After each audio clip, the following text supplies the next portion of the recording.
In the years following South Africa's democratic transition, the country's intelligence structures were meant to become guardians of constitutional order. Instead, by the late 2000s and into the 2010s, parts of the intelligence community were accused of becoming tools in internal political battles. At the center of this controversy were two shadowy structures inside the State Security Agency, SSA, the Principal Agents Network, PAN, and the Covert Support Unit, CSU. These units, originally framed as covert intelligence capabilities, would later be described in official investigations as parallel, politicized, and unlawful operations that diverted vast public funds. Formation and structure. The Principal Agents Network was created between 2007 and 2009 within the former National Intelligence Agency, NIA. It was initiated under the leadership of Arthur Fraser, then Deputy Director General for Operations. PAN was designed as a covert network of principal agents handlers who would recruit and run informants across society. The stated intention was to build deep cover intelligence assets capable of monitoring threats to national stability.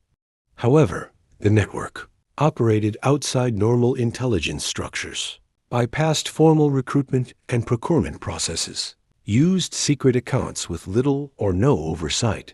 The Covert Support Unit, CSU, functioned as the financial and logistical arm of such projects. According to the high-level review panel, its framework may not even have complied with constitutional or legal requirements. Together, PAN and CSU formed what investigators later described as a parallel intelligence capability. Leaders and key figures, senior officials publicly linked to PAN. Based on investigations, commission testimony, and credible media reports, the following figures were associated with the creation or oversight of PAN. Arthur Fraser, then NIA Deputy Director General for Operations, later SSA Director General. He initiated and oversaw the PAN program. Billy Masethla, former NIA Director General, associated with earlier political intelligence controversies.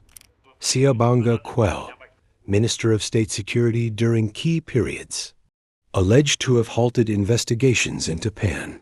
David Melobo, Minister of State Security, linked in testimony to knowledge of irregular intelligence activities. Other figures mentioned in connection with rogue networks: Thulani Dlomo, senior intelligence operative widely described as a key figure in rogue operations. Many operative names were redacted or withheld in official reports, and some media outlets explicitly declined to publish them for legal and security reasons. The operations and projects of PAN, investigations, media leaks, and commission testimony revealed several types of activities attributed to PAN. 1. Political surveillance. PAN agents allegedly monitored political figures and factions, conducted intelligence gathering during internal party contests, targeted individuals seen as threats to certain political interests. The Zondo Commission heard that intelligence resources were repurposed for factional political battles. 2. Surveillance of civil society and NGOs. A declassified intelligence report showed PAN agents conducted surveillance on civil society organizations. NGOs and political campaigns were targeted for intelligence gathering. This included monitoring of political campaigns and advocacy groups. 3. Media and propaganda operations. Investigative reports suggested secret payments were made to media figures. Influence operations were conducted against perceived opponents. Such activities were described as part of broader efforts to shape political narratives. 4. Funding front organizations. One investigation found PAN funds were given to organizations with no intelligence mandate. At least $10 million was paid to a community organization linked to Arthur Fraser's family, without producing intelligence outputs. 5. Large cash withdrawals and unaccounted spending. The Inspector General of Intelligence reported operatives withdrew millions in cash with minimal documentation. One operative claimed 120,000 euros, over 2 million rands, in travel expenses without proof. Another accumulated R9 million in claims over 3 years without verification. 6. Secret agent networks and parallel structures. The high-level review panel concluded PAN functioned as a clandestine, parallel intelligence outfit.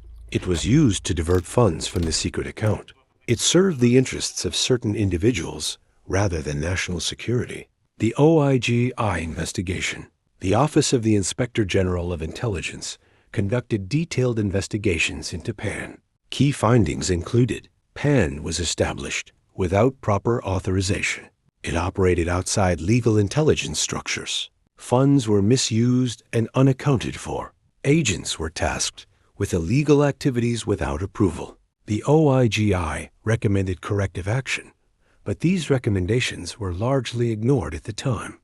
The Zondo Commission findings. The Zondo Commission found that intelligence structures had been politicized. SSA resources were used for factional purposes. The agency was repurposed as a political tool. It recommended further investigation into Arthur Fraser and the PAN project. Media investigations. Journalists from major outlets uncovered parallel intelligence networks inside SSA.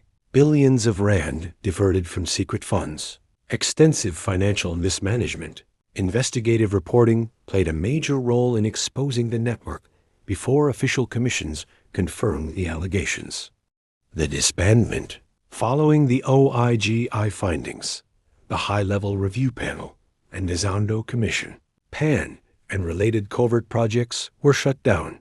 Senior officials were removed or investigated. SSA underwent restructuring to restore accountability. The reforms aim to reinforce oversight, end parallel intelligence structures, reprofessionalize the agency. Conclusion. The story of the Principal Agents Network and the Covert Support Unit is a stark reminder of how intelligence services can be corrupted when secrecy is combined with political power. What began as a covert intelligence project became, according to official investigations, a parallel system used for political manipulation, financial abuse, and factional warfare.